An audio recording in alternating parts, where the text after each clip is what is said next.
about a topic which is very much of the moment, which is synodality, specifically Francis's vision for a synodal church. Now, I think many of you will know, but understandable if you don't know, because the news hasn't really landed yet. But I think it was now about 2 weeks ago from Rome, there was announced that there would be what is effectively a 2-year global synodal process involving basically the entire Catholic Church. So every single diocese will be asked from October, November to embark have a diocesan synodal process, and then there'll be a national stage, where the bishops of England and Wales will have an assembly and a synodal process, and then it goes to a sort of continental level, so Europe in our case, and then finally ends up with a synod of bishops in Rome, drawn from all the bishops' conferences of the world in October 2023. And the topic of this whole process is synodality itself. It is a synodal church, so communion, participation, and mission. Now, I'm like a lot of journalists, I like to dramatize things, but I really don't think I'm dramatizing when I say that this is the most important and certainly the most exciting ecclesial event of my lifetime. I was born in 1966, so the Second Vatican Council, as you can imagine, it didn't make a big impact on me, age 2. But obviously I've grown up in the wake of the council. But but when I read about the council and I read about the way that the council mobilized Catholics, and of course the transformations that the council brought about by opening the church to this, new gusts of the Holy Spirit. I've read about that. It's never been part of my experience of the church, but I think it will be now part of the experience of the church over the next couple of years. And, I'm tempted to say to those of you who are, younger than me anyway, bliss was it in that dawn to be alive. I think this is a great moment to be a young Catholic, not just because of this pontificate, but because of this process which Francis is embarking on, really at the conclusion of his papacy. And I'm not obviously making any prediction about how long he lasts as Pope, but it is quite remarkable to see how after 8 years, he's stepping on the pedal. Now, he said right at the beginning of his pontificate, he said that he wanted to proceed gently but firmly and tenaciously towards a synodal church. And he has been, of course, true to his word, because over the last 8 years in his pontificate, we've had some remarkable synodal events in Rome, which have reformed the Synod of Bishops, so that we have a much deeper and broader understanding of what synodality is. And these events, the Synod on the Family of 2014-2015, Synod on Young People 2018, Synod on Amazonia in 2019, have been dynamic events. In other words, they have been dealing with some huge topics. There have been huge arguments on all sides, a lot of hysteria around them, and a lot of very important things happening in those synods. So we've already had synodality very much in this pontificate. And I think now, having had the experience of that, this is now Francis's, if you like, great legacy to the church to call for this 2-year process. Now, I say it's going to be exciting because we are not a synodal church. And let me explain what I mean by that. What is synodality? Very quickly, synodality comes from the Greek word synodos, meaning simply to walk together. And in the early church, councils and synods were very much part of the life of the church in the first centuries, particularly, where they were usually called councils. So the word in Latin is concilium, the word in Greek is synodos. But it has this idea of the assembly, it has the idea of a gathering. And the model for it, of course, is the very first synod of all, which was the Council of Jerusalem, described in very few, very powerful, but very evocative words in the Acts of the Apostles, chapter 15, where you'll remember there was this big division in the early church over effectively Jewish customs? To what extent should Christians, non-Jewish Christians, be asked to obey effectively Christian practices? Huge divisions over this. I mean, some of the arguments we have these days in the Catholic Church were nothing to the humdingers of that time. And they got to, and they called this council. And there's a process of consultation which is described in there. So the people are consulted. This is really important. There's a listening process. And then there's a process of getting together and discussing and debating. But most importantly, what happens is that they talk about where they have seen the Spirit acting. So it is a moment of discernment where they are saying, this is what and it is because of the testimonies and the evidence of the Spirit acting in the lives of these new Christians that they are able to say at the end, no, we should not ask, it's clear that the Holy Spirit has been moving here. Therefore, it is clear that we should not ask those new Christians to obey Jewish customs. And the great sort of expression that's used by Peter is, it has seemed to the Spirit and to us. Very important words. It has seemed to the Spirit and to us. Because at the heart of synodality, at the heart of what Francis is seeking to urge, are actually these two really important elements, that synodality must involve this process of listening to the people. It is not just about leaders getting together and deciding things on behalf of other people. And secondly, it's about listening to the Holy Spirit. And this is absolutely key for Francis, that synodality is a process of ecclesial discernment. What matters, in other words, is not what I think or what you think, what Andy thinks or what Gilbert thinks or what Father Andrew thinks.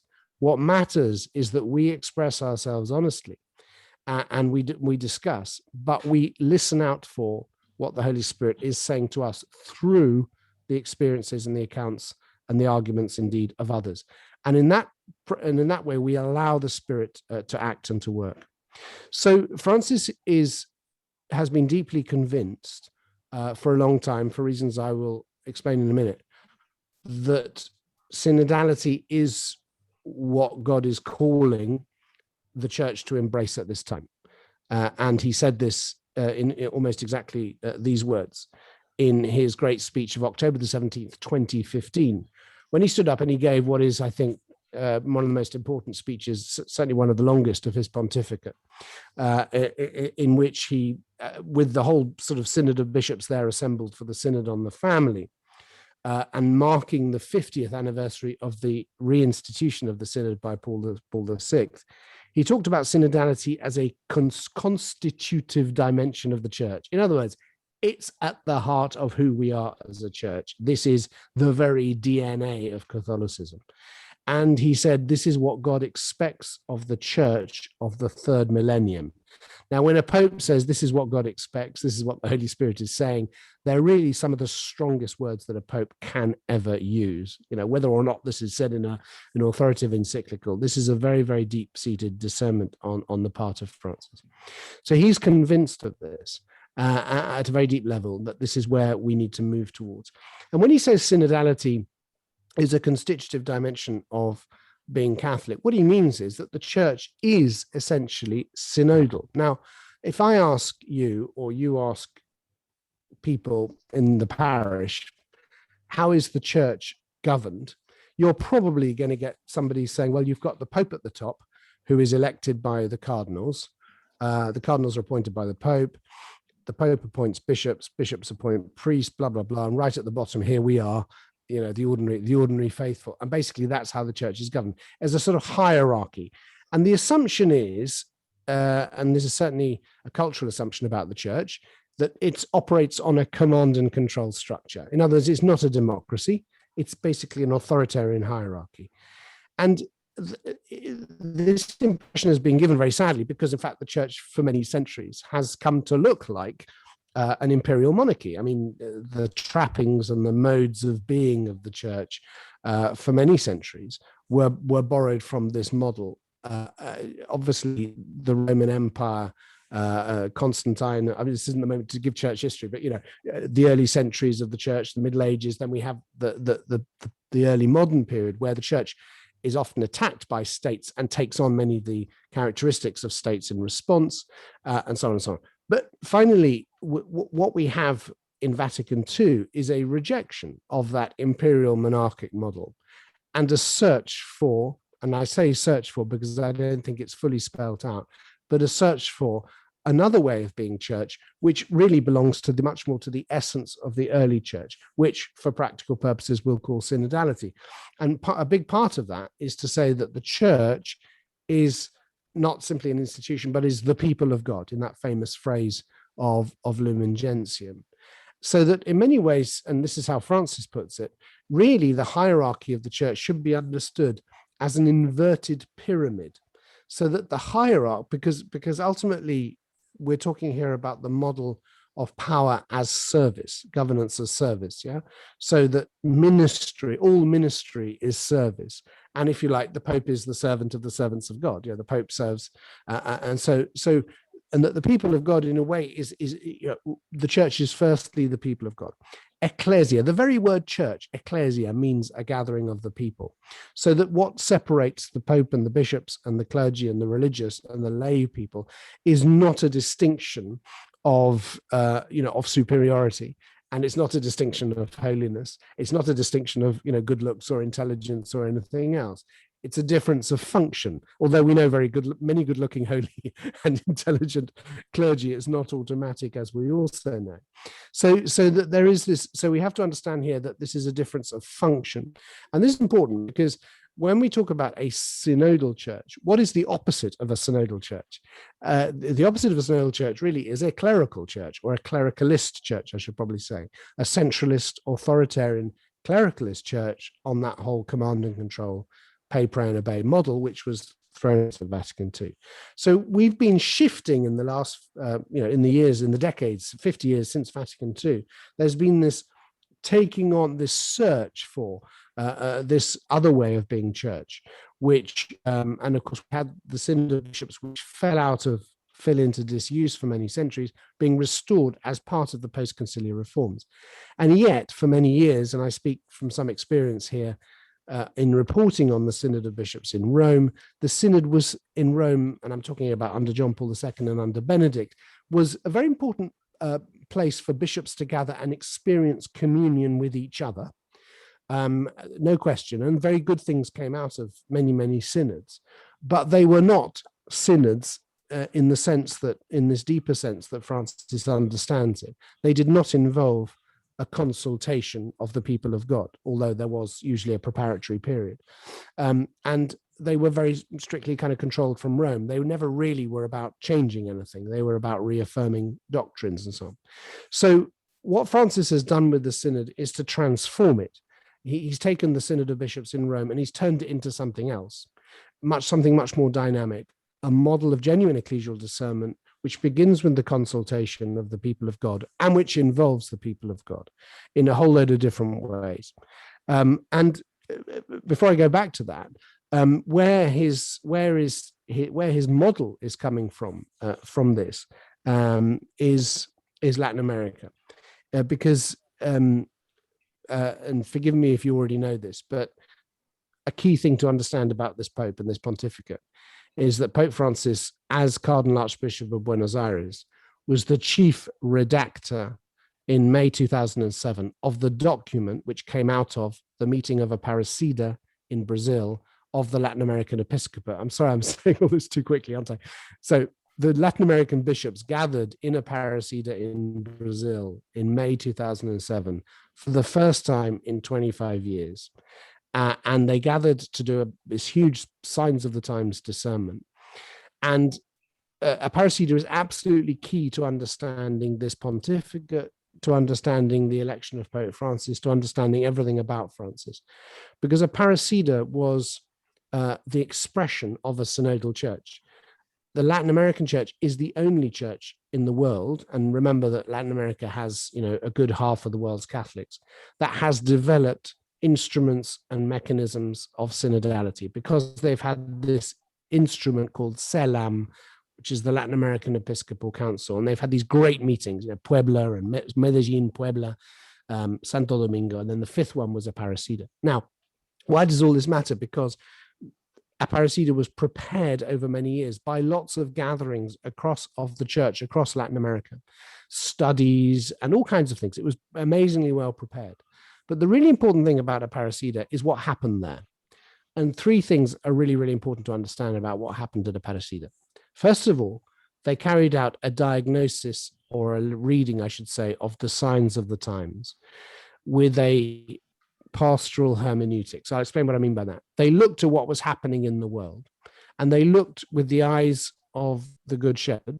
In other words, they looked with the eyes of God, of compassion, at places of pain and suffering. They listen, in other words, to the poor, and they hear the cry of the poor in a whole lot of new ways, which were not true 10 years before. So they look at the world, they look at reality using the see, judge, act method, and they understand what is happening. Now, without spending too much time on this, because you'll be familiar with this, what they saw was what we're all familiar with post-modernity: the breakup of institutions, the breakup of families, the difficulty of belonging, the way in which what one might call late capitalism or technocratic capitalism is causing huge instability, technological developments, throwing people out of work, putting people on the move.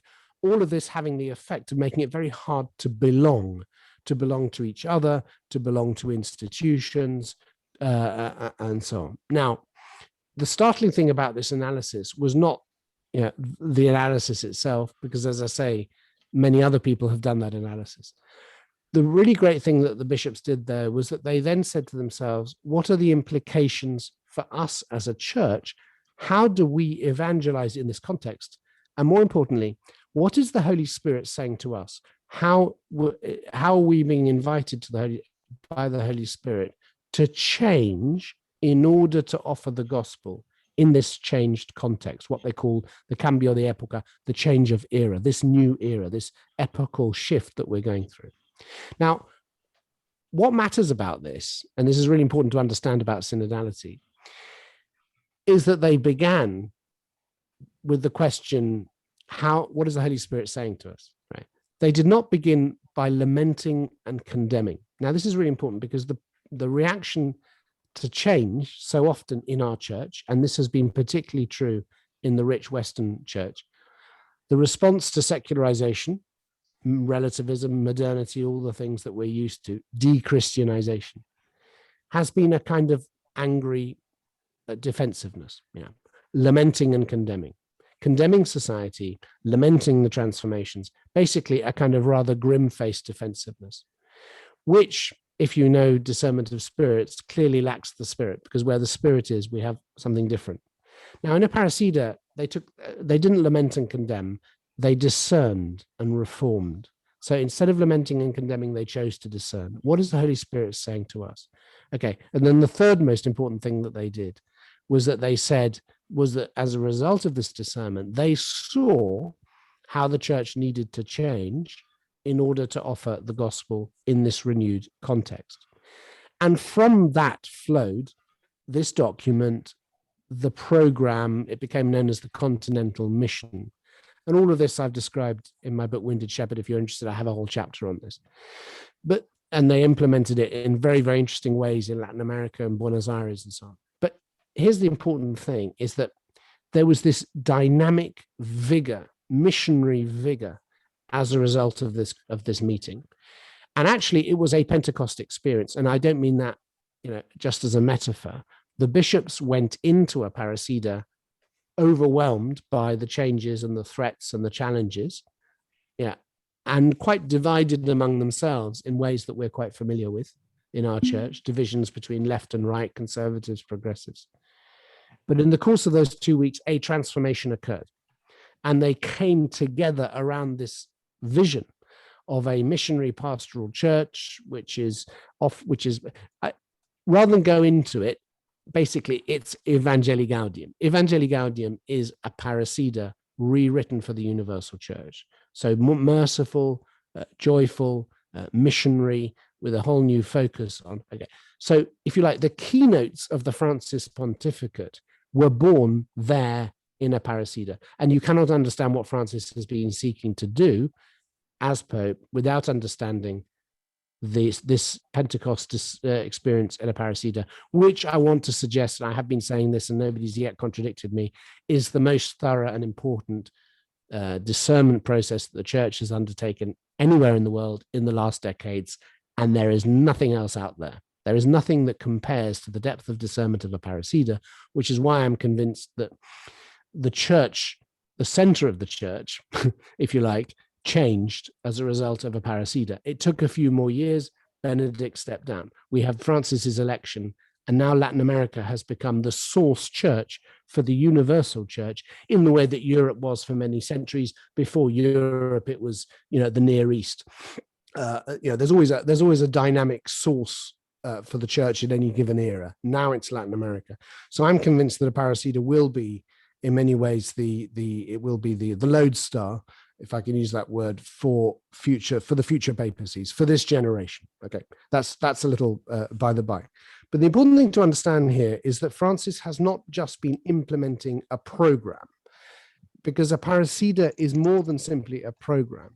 It is itself the result of a synodal process. Okay, it is itself a result of a kind of Pentecost, which is very similar to what the church went through at a universal level at Vatican II. So actually what Francis is concerned to do is to share with the universal church not just the fruits of Aparecida, but the process itself of Aparecida, which created or led to or allowed that Pentecost moment, so that the church in every part of the world can make its own this process of synodality. I don't know whether that's clear.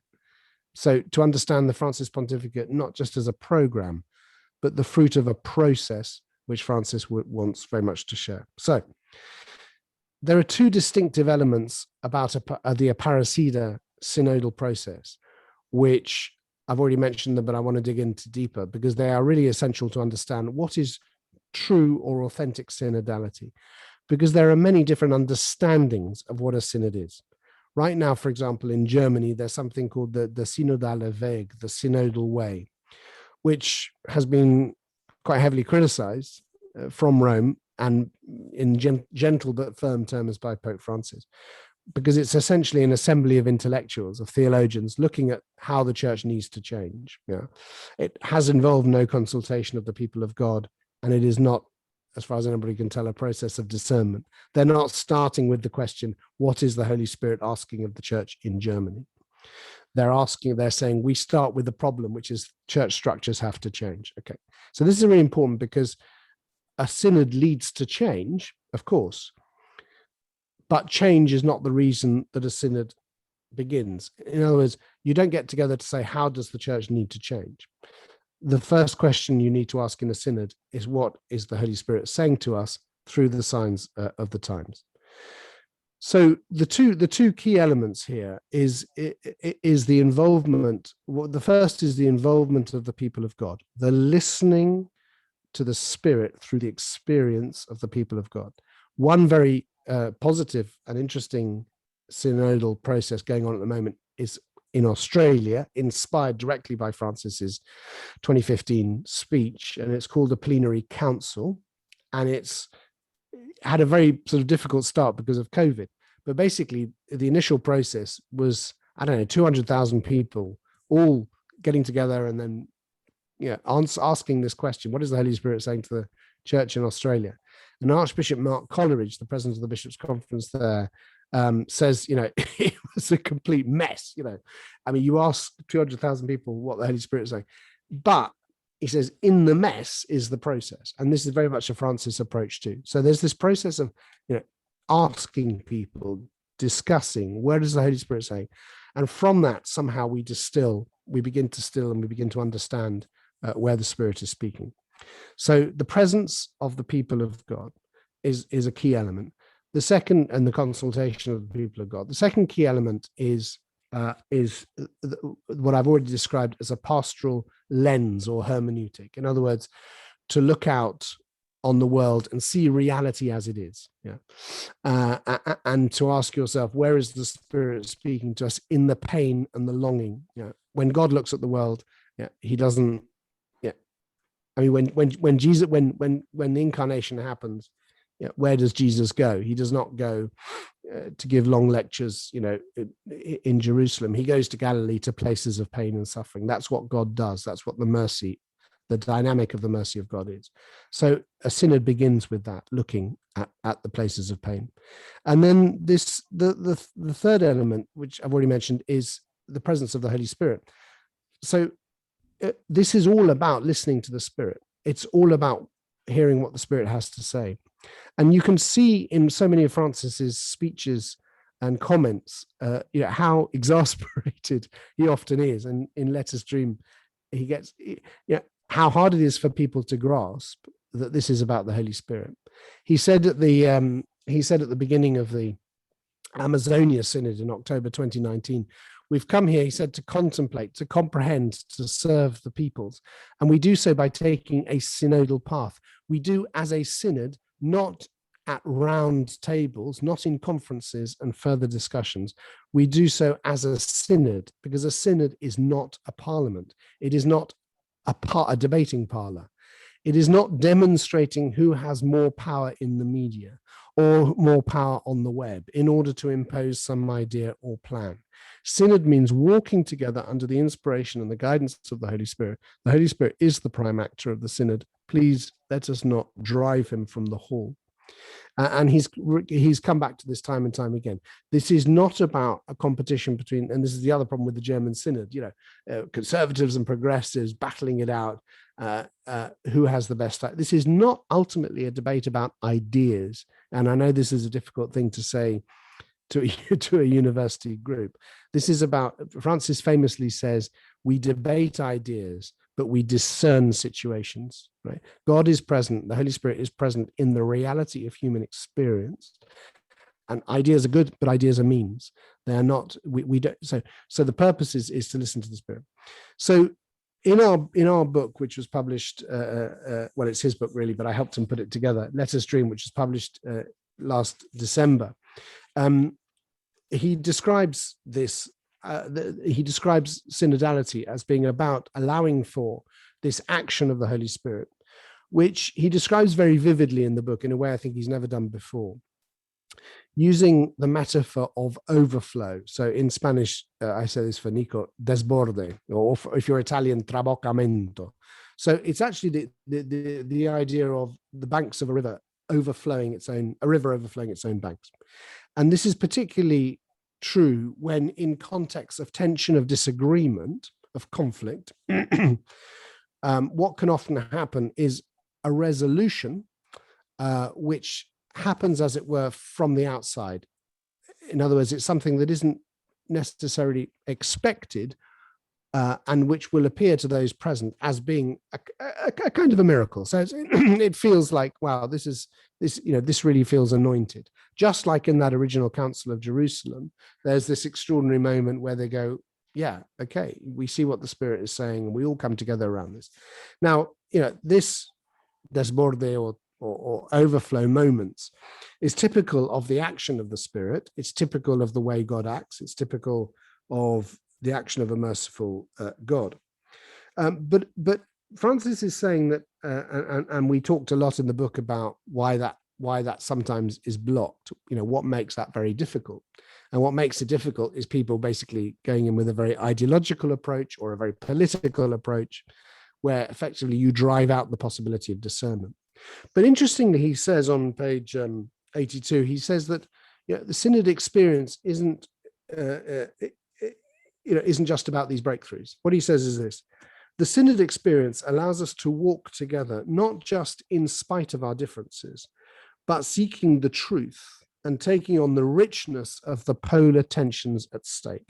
So I ought to explain that polar tensions are the tensions that will appear whenever human groups exist, differences of points of view, often passionately held convictions, which people express at the synod. And of course, there are strong disagreements and different ways of viewing things. That's a polar tension.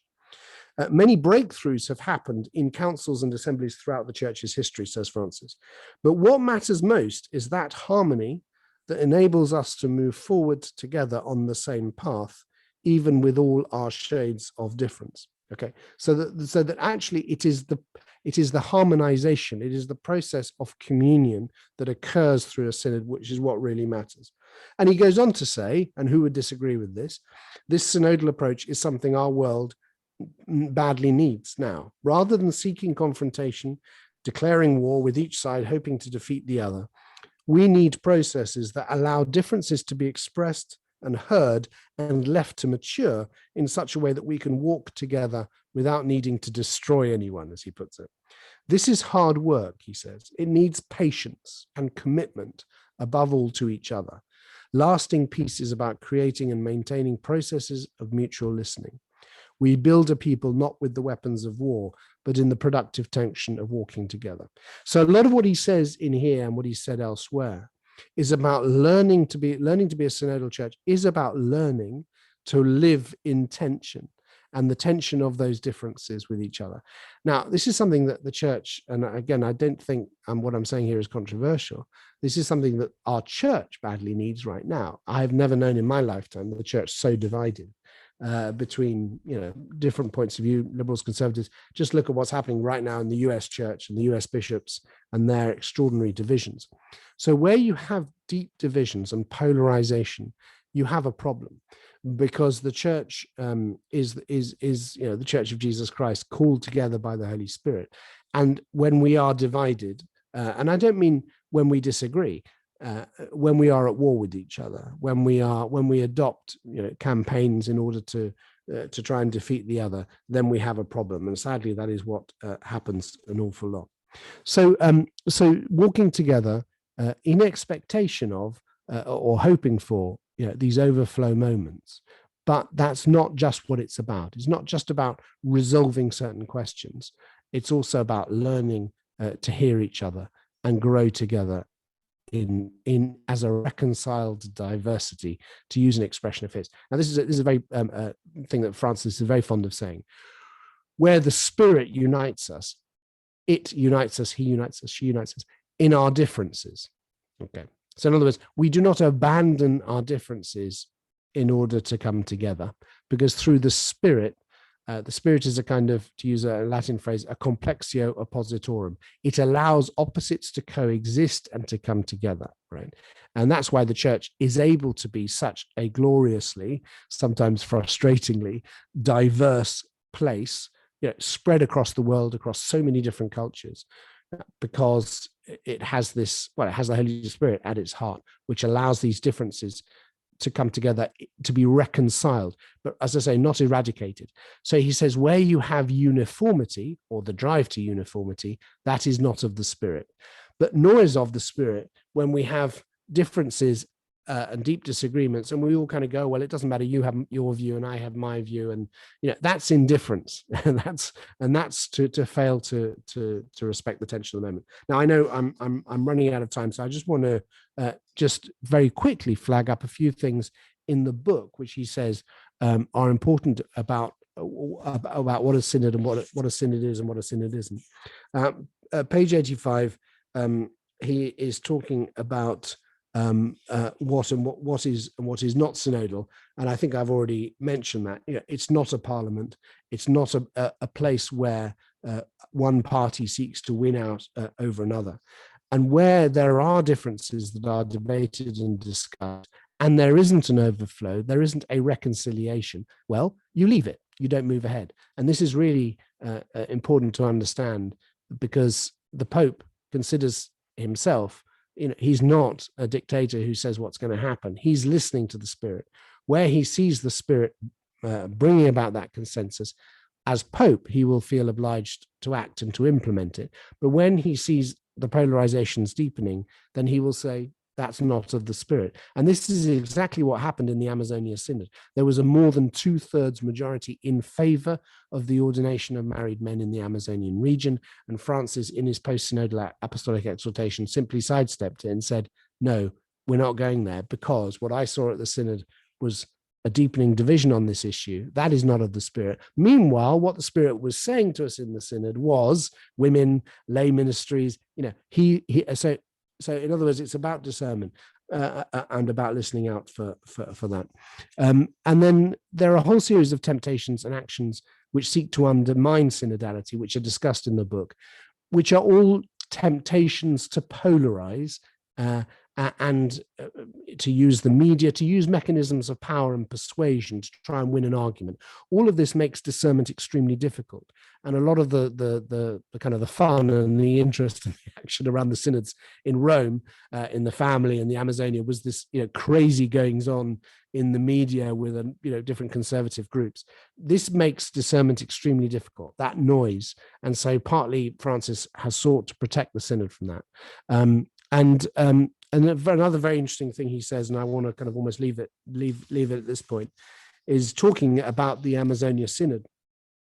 He says that within the synod process, disappointment and a sense of defeat are not signs of the good spirit, because they're born of unfulfilled promises, and the Lord always keeps his promises. And then he goes on to say, of course, outside of the synod process, disappointment, might be of the good spirit, right? But in the synod process, this disappointment is more likely to reveal an agenda. In other words, you came to the synod wanting to achieve something, and when you didn't get it, you feel deflated. And he says you may be right or not, but these are processes that take time. In other words, we need to understand that these are processes where even what we think is a necessary change, it may be that this is the wrong time for that. He says they call for sowing seeds that others will be able to harvest. In other words, disappointment is a sign that you remain trapped within your desires rather than allowing yourself to be touched by the grace on offer. And he goes on to talk about some of the reactions to the Amazonia Synod from progressive Catholics who said, but hang on, the Pope, why didn't the Pope embrace this? This was clearly a good reform. There was a majority in favor of it. And then we had all these ideas that the Pope is, being persuaded by conservatives to hold back and all this kind of, it's nonsense. Pope Francis said very clearly, no, I didn't go that way because I saw that was not of the Spirit. So it's very interesting that the progressive disappointment with Francis, of course, many conservatives feel deeply threatened by synods because they think it's bringing about change, which they feel threatened by. So synodality challenges us all, and it challenges particularly our ideological set positions, because ultimately it's about allowing the Spirit to break through into our human processes, above all about allowing the church to be conformed by the Spirit in ways which requires from us fundamentally an attitude of humility.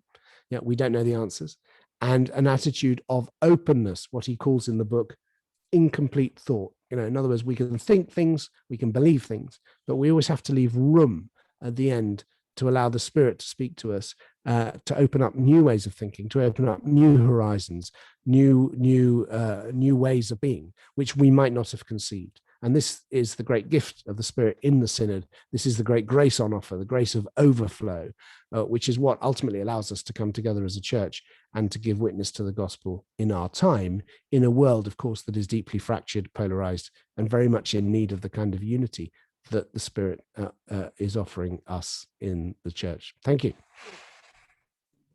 Well, thanks ever so much, Austen, for such an enlightening talk. And I think it's a new topic for many of us. So thank you for that insight. And if we could have questions now. I think Michael. Yes. Do go ahead. Hi. Thanks very much, Austen, for your talk. Very, very enlightening.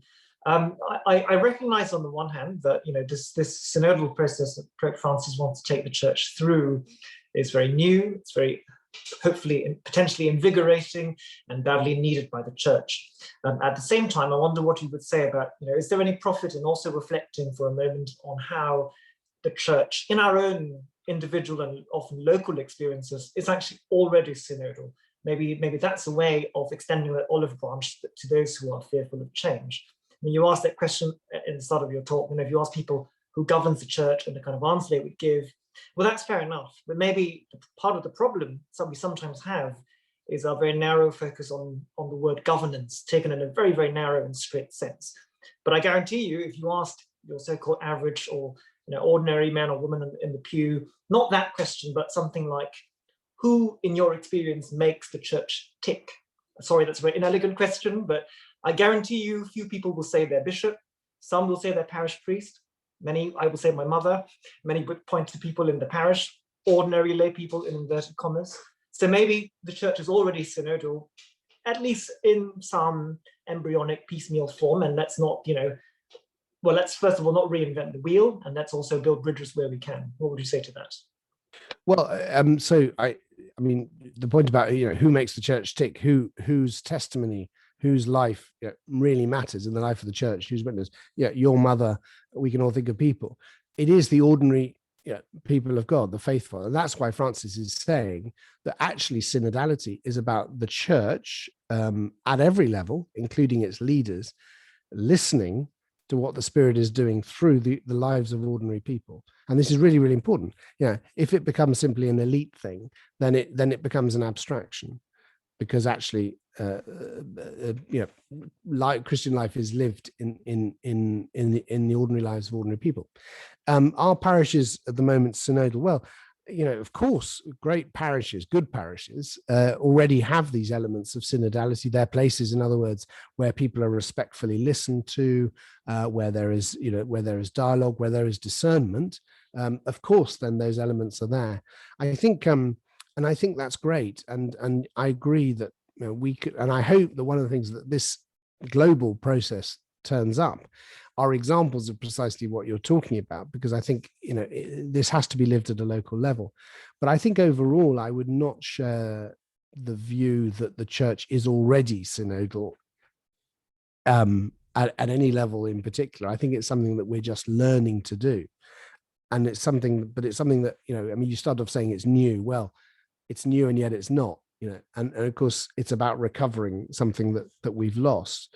But I totally agree with you that all this has to be rooted in the ordinary experience of parishes and of people, and to the extent, by the way, that people feel invested in this process is very, very important. I mean, this process will be a success if people feel that they've been heard, that there has been a real listening going on, and that's very, very important.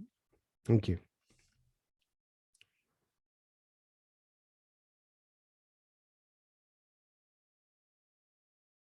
Oh, sorry. Father Andrew, yes. Thank you, Austen, for the talk. It's very stimulating and very challenging. You spelled out the distinction between a synodal process and a political process, and it's not just different language, but different understanding of what's going on. But because we as Catholics live in a secular world, it's very hard for us to get out of that mindset. I'm supposed to just think on a very personal level.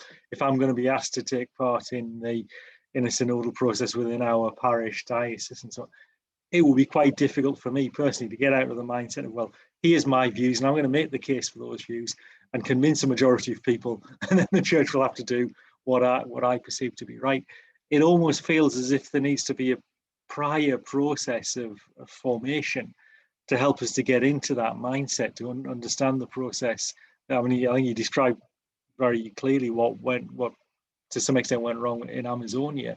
And I think exactly the same thing could be duplicated in this process, unless we're formed and prepared to understand what the process is and to enter into it in the right way.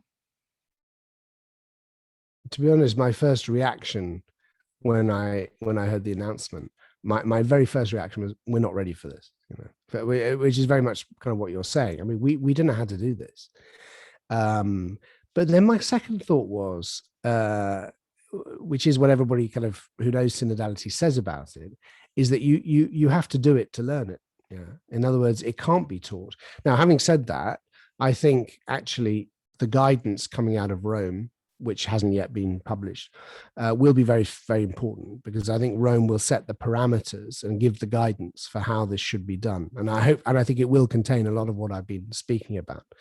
And of course, but what you're talking about there is, well, how do I, as parish priest, avoid falling into these habits of, and I'm the same, I mean, given a platform, I'll, ramp up the rhetoric and seek to persuade you. And actually part of that's okay, so when Francis began the Synod on the Family, he said to the bishops, there are two rules you have to obey in this. One is to speak boldly, say whatever you want, whatever, don't hold back. And the second one is listen carefully. So we have to speak and we have to listen. And I think the most important thing is the listening, actually, because I think the speaking, obviously we have to encourage people to speak boldly, to speak from experience, say what they think.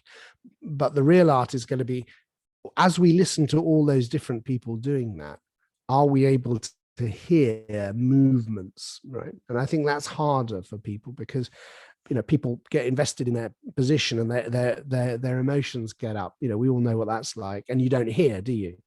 So I think it's all going to require kind of careful management and guidance. And so I'm basically agreeing with you. I think it needs a lot of support. And interestingly, I mean, this year when I've been giving talks on Let Us Stream before this announcement, there's been huge interest. Synodality is the one topic of the book which the Catholics all kind of bring up. They'll go, "Oh, this is all really interesting," which makes me smile, because the publishers were very nervous about the stuff on synodality because it's quite technical. It is. But in other words, I think Francis's reading of the moment is correct. This is a moment where there is a yearning for, a desire for synodality, and that surely is of the Spirit. So I think that has to be listened to. And then, sure, are we ready for it? Were they ready for it in the Council of Jerusalem? No, but they struggled through it and they learned how to do it. One thing, by the way, I could have said in the talk, and this often does come up, is that, I mean, one of the reasons that synodality is now so necessary is that partly because, of course, the traditional authority structures and culture of the church have broken down as a result of scandals and so on.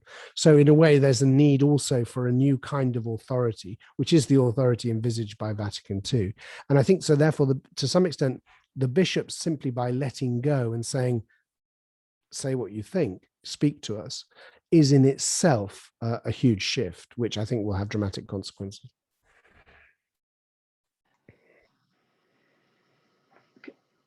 Oh, yes, Margaret. Thank you. Thank you very much for a really interesting talk. My only experience of synodality is being the Roman Catholic observer on the Anglican Synod for many years. And there I came to the conclusion, I sat in, for example, in the discussions on whether to ordain women.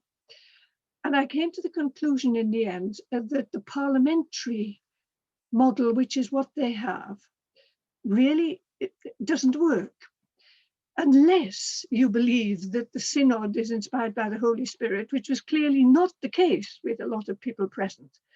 And the result is that all the arguments are to defeat the point of view with which you don't agree. And the only alternative that I can think of, I have had, she's dead now, but I had for many years a Quaker friend, and her description of the way the Quakers do these things is that you have a meeting to discern what the Spirit is saying. And if at the end of the meeting, people express their viewpoint, but if at the end of the meeting you can agree a minute, then that is the decision. If you can't agree a minute, and it's got to be unanimous, you take no decision. Now that, of course, looks terribly inefficient, but the truth is, it seemed to me a much better method than trying to, so to speak, abolish the opposition with the strength of your vehement arguments and some of the horrible things that actually got said in the synod, of course, because people feel very strongly.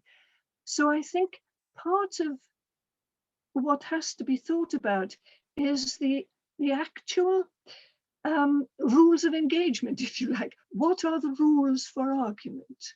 And how do you decide that the Spirit is actually speaking?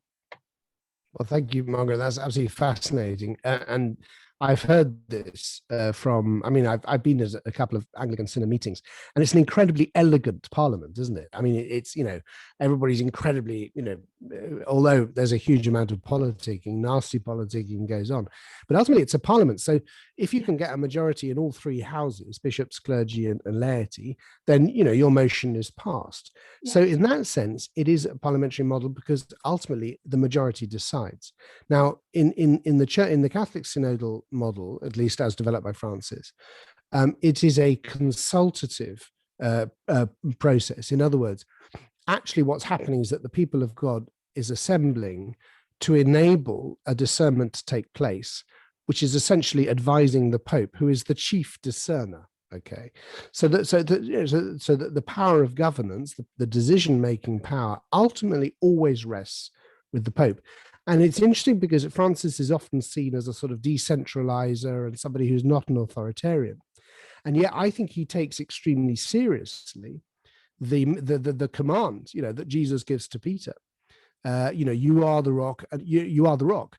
And he said in a moment of, he said in the speech at the end of the 2014 Synod on the family, he gave this really extraordinary speech for Francis where he says, you are in the presence of the successor of St. Peter. I am the guarantor of unity. What are you afraid of? So, and of course, and then the Amazon Synod anecdote, which I've just said, there we had actually the local bishops were really in favor of this. The others, particularly the curial cardinals, were not. The divisions deepened, and Francis, as the chief discerner, said, no, we're going to hold that one. Maybe in the future we'll go there, but the Spirit is saying now. So I think that is fundamentally the difference, and I'm very interested. The object of the Catholic process is that it should be a process of group discernment or apostolic discernment in groups, to use a kind of Jesuit term. Ultimately, that is the model, not Parliament. And for all its strengths, I think the Anglican process ultimately it is an elegant version of the House of Commons, isn't it? Yes, I think so. Yeah. Thank you.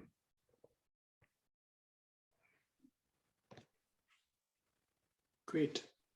Any other questions? If I may ask, Austen, I understand that the Council of Trent, what it did was centralize and standardize the church, having the same mass throughout the church. And I wonder whether with having synods across regions, such as the Aparecida or Medellin, sort of gaining importance, do you think the differences in the church could widen between the regions? That's actually a great question, because one of the objects of synodality in this process, at least, is that it should be embedded in the local church. So the church is at the same time both local and universal. So it must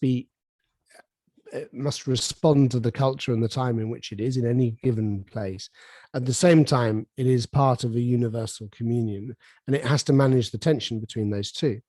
And part of the drive to synodality is the recognition that in an increasingly complex, globalized world, the command and control, monolithic structures which we've inherited from our imperial monarchic past just no longer work in a very complex and diversified church. And France is, again, very keen on this. Now, if you mean, will churches have greater freedom to respond to the signs of the times in their culture and their place? In other words, will the church have the freedom to develop pastoral strategies appropriate to that culture and that time, which will in turn allow the church to become more enculturated in that place? Then I hope that is the fruit of, if that's what you mean.